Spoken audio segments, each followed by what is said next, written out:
जियो और जीने दो। जैन है तो अभक्ष्य पदार्थों के सेवन को बंद कीजिए। जय जिनेंद्र। स्वागत है आपका जैन शुद्ध व्यंजन में। आज हम बनाने जा रहे हैं अटपेरा घी। तो देखिए मर्यादित दूध से किस तरीके से अटपेरा घी बनाया जाता है। पहले तो हम ये जानते हैं कि अटपेरा क्या होता है। ये तो जो मर्यादित दूध होता है यानी गाय या एक ही गाय और एक ही भैंस से निकला हुआ दूध जिसे 45 मिनट के अंदर अंदर गर्म कर लिया गया हो, उसे हम कहते हैं मर्यादित दूध।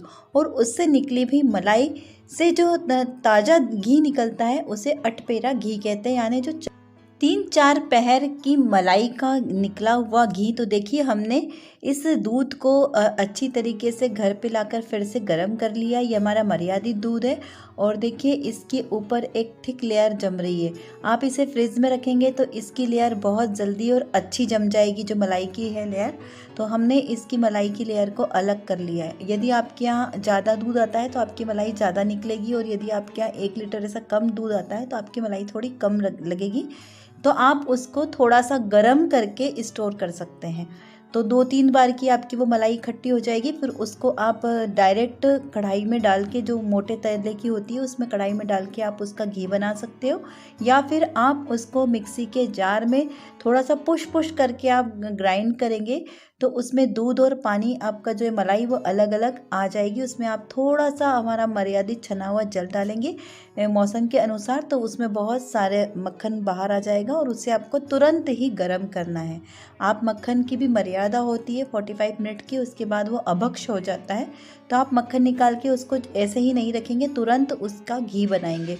तो देखिए हमने ये मोटे तले वाली कढ़ाई हमारी ली है, उसके अंदर घी को हम बनाएंगे। लगातार चलाते जाएंगे, थोड़ी सी आंच तेज रखेंगे, बहुत ज़्यादा मध्यम भी नहीं रखेंगे। तो इस तरीके से हमारा ये घी और जो मलाई है वो अलग हो जाएगी। तो जो थोड़ा सा ब्राउन कलर का नीचे जो होती है मिल्क केक का, वैसा हो जाएगा तो आप उसको गैस को बंद कर दीजिए, क्योंकि ये बहुत गर्म होता है। इसलिए ये रखे उसमें ही और ज़्यादा ना जल जाए, इसलिए हम अलग करके और उसको एक स्ट्रेनर से छान लेंगे। देखिए हमारा ये घी हमारा छन गया है।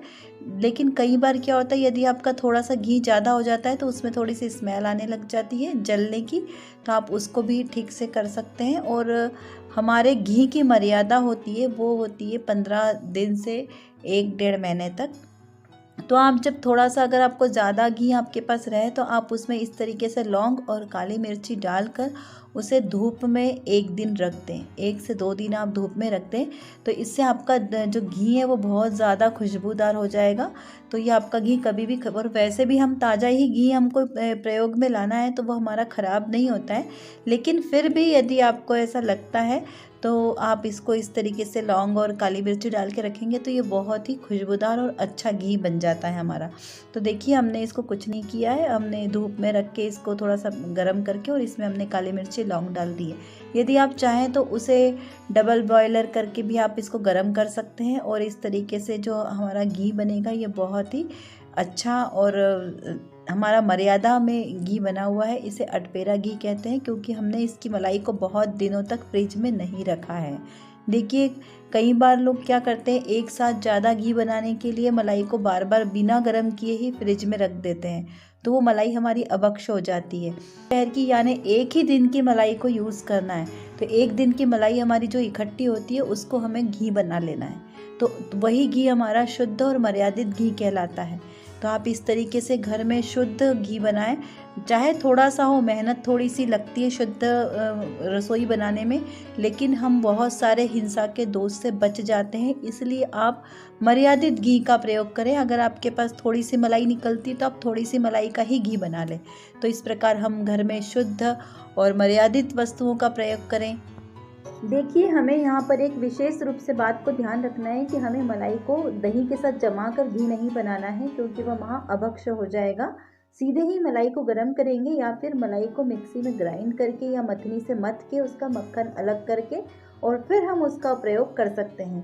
घी की हमारी जो मर्यादा है वो वैसे तो ये बताइए कि जब उसका स्वाद बदलने लगे तो वो अभक्ष्य हो जाता है, यानी उसमें फफूंदी वाला या खराब वाला टेस्ट आने लग जाता है, तो वो अभक्ष्य होता है। इसलिए वैसे घी का प्रयोग कभी ना करें। चरणानी योग के अनुसार आचारचर्या हमारी सुधार करें और शुद्ध भोजन करें। स्वस्थ तन मन रहेगा तो हमारा विचार भी हमारे शुद्ध होंगे। इस प्रकार आप शुद्ध विचारों के साथ स्वस्थ रहे, प्रसन्न रहे। जय जिनेंद्र।